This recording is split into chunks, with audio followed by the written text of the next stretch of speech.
नमस्कार मित्रांनो, डिजिटल अभ्यास या माझ्या यूट्यूब चॅनलवर मी उमेश राठोड आपले हार्दिक स्वागत करतो. मित्रांनो, सर्व शासकीय कर्मचाऱ्यांचे पगार हे DBT पोर्टलद्वारे होणार आहेत. म्हणजेच आधार कार्डला जी बँक लिंक असेल त्याच बँकेमध्ये सर्व कर्मचाऱ्यांचे पगार होणार आहेत. जर आपल्या आधार कार्डला इतर कोणतीही बँक लिंक असेल आणि आपल्याला त्या बँकेमध्ये पगार नको असेल, म्हणजेच आपल्याला दुसऱ्या बँकेमध्ये पगार हवा असेल, तर ते आपण घरबसल्या आधार लिंक करू शकणार आहोत. तर आजच्या व्हिडिओमध्ये आपण सुरुवातीला आपले आधार कार्ड कोणत्या बँकेला लिंक आहे हे पाहणार आहोत आणि त्यानंतर आपल्याला त्या बँकेमध्ये पगार हवा असेल त्या बँकेला आपण आधार सिंकिंग करणार आहोत. ही संपूर्ण प्रक्रिया आपण या एकाच व्हिडिओमध्ये लाईव्ह पाहणार आहोत. व्हिडिओ शेवटपर्यंत पहा.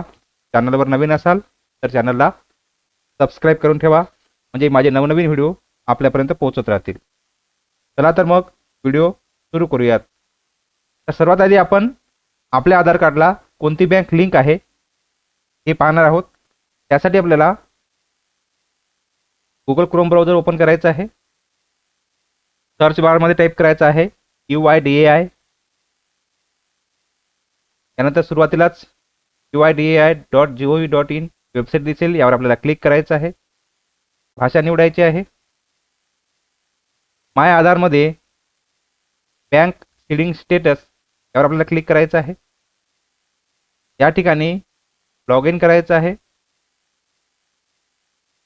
आपले आधार कार्ड क्रमांक या ठिकाणी टाकायचा आहे.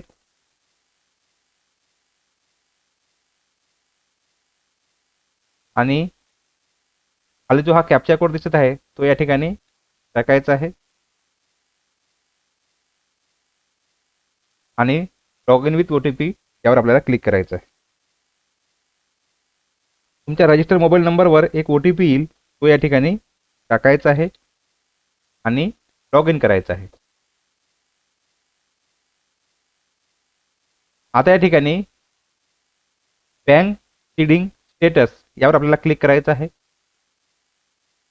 आता या ठिकाणी या आधार कार्डला युनियन बँक ऑफ इंडिया आणि बँक सीडिंग स्टेटस ॲक्टिव्ह दिसत आहे. म्हणजेच या आधार कार्डला युनियन बँक ऑफ इंडिया आणि स्टेटस ॲक्टिव्ह आहे आणि लास्ट अपडेट केलेला आहे 9/3/2017 मध्ये. म्हणजे 17 मध्ये या आधार कार्डला ही बँक लिंक आहे. आता या ठिकाणी आपल्याला या बँकेमध्ये जर आपला पगार नको असेल, इंडियामध्ये मला पगार नको असेल, तर मला दुसऱ्या बँकेमध्ये पगार हवा असेल, तर तो या ठिकाणी बदल कसा करायचा आहे ते या ठिकाणी आपण आता जाणून घेऊया. त्यासाठी सर्च बारमध्ये मला टाईप करायचं आहे आता NPCI. सुरुवातीलाच www.npci.org.in ही वेबसाईट दिसेल, यावर आपल्याला क्लिक करायचं आहे. त्यानंतर कस्टमर यामध्ये भारत आधार सीडिंग बेस यावर आपल्याला क्लिक करायचं आहे.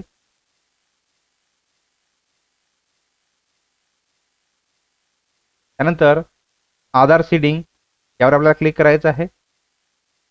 या ठिकाणी आधार क्रमांक टाकायचा आहे.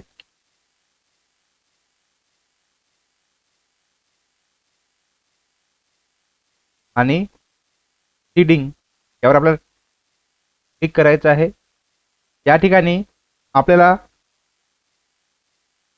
त्या बँकेमध्ये पगार हवा असेल ती बँक या ठिकाणी निवडायची आहे. तर मला या ठिकाणी स्टेट बँक ऑफ इंडियामध्ये पगार हवा आहे, म्हणून मी या ठिकाणी स्टेट बँक ऑफ इंडिया निवडत आहे. आता या ठिकाणी सीडिंग टाईपमध्ये आपल्याला 3 ऑप्शन दिसत आहे. फ्रेश सीडिंग म्हणजेच या ठिकाणी जर आपण इनॅक्टिव्ह असेल तर या ठिकाणी आपण फ्रेश सीडिंग निवडायचं आहे. दुसरं आहे मोमेंट सेम बँक, तर एकाच बँकेचे 2 अकाउंट आपल्याकडे असतील तर ते या ठिकाणी दुसरा पर्याय निवडायचा आहे. आणि जर आपले आधार कार्ड इतर दुसऱ्या बँकेला लिंक असेल आणि आता आपल्याला ती बँक नको असेल, दुसरी बँक हवी असेल, तर या ठिकाणी बँक टू अदर बँक म्हणजे तिसऱ्या क्रमांकाचा ऑप्शन निवडायचा आहे.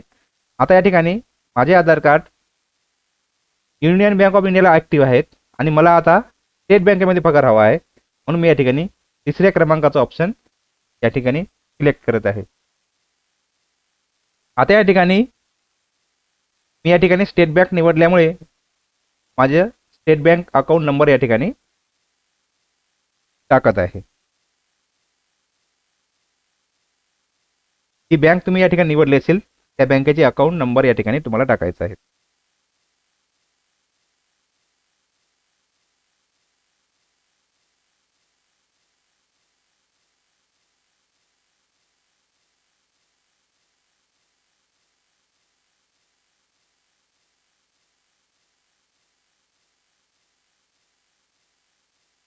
अकाउंट नंबर टाकल्यानंतर या ठिकाणी एक चेकबॉक्स आहे, त्यावर टिक करायचं आहे. खाली जो कॅप्चा कोड दिसत आहे तो या ठिकाणी टाकायचा आहे आणि सबमिट करायचा आहे.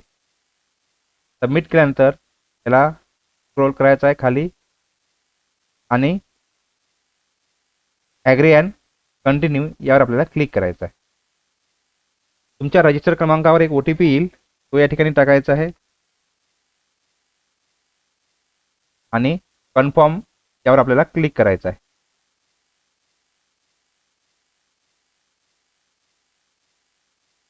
आता या ठिकाणी आपल्याला तो सूचना करत आहेत तुमचे आधार कार्ड युनियन बँक ऑफ इंडियाला ॲक्टिव्ह आहेत आणि तुम्ही स्टेट बँक ऑफ इंडियाला मध्ये आता आधार सिंकिंग करत आहात. तर आपल्याला कन्फर्मवर क्लिक करायचं आहे. आपण बघू शकतो तर या ठिकाणी स्टेटस सक्सेस झालेला आहे, म्हणजेच आता आपले आधार कार्ड स्टेट बँकेमध्ये ॲक्टिव्ह झालेले आहेत. सुरुवातीला आपण या ठिकाणी union bank of India active होतं 9/3/2017 मध्ये. आता या ठिकाणी आपण आपलं स्टेटस ॲक्टिव्ह झाले आहे किंवा नाही हे चेक करूया. पुन्हा या ठिकाणी आपल्याला UIDAI यावर आपल्याला क्लिक करायचं आहे. भाषा निवडायची आहे. माय आधारमध्ये बँक सीडिंग स्टेटसवर क्लिक करायचं आहे. लॉग इन करायचं आहे. आधार क्रमांक टाकायचा आहे आणि खाली जो कॅप्चा कोड दिसत आहे तो या ठिकाणी टाकायचा आहे आणि लॉग इन करायचं आहे. पुन्हा एक OTP येईल. लॉग इन करायचं आहे. बँक सीडिंग स्टेटसवर क्लिक करायचं आहे. तर अशा प्रकारे बँक आपल्या या आधार कार्डला आता स्टेट बँक ऑफ इंडिया हे ॲक्टिव्ह झालेले आहेत. तारीख आहे 3/5/2026 म्हणजेच सुरुवातीला आपलं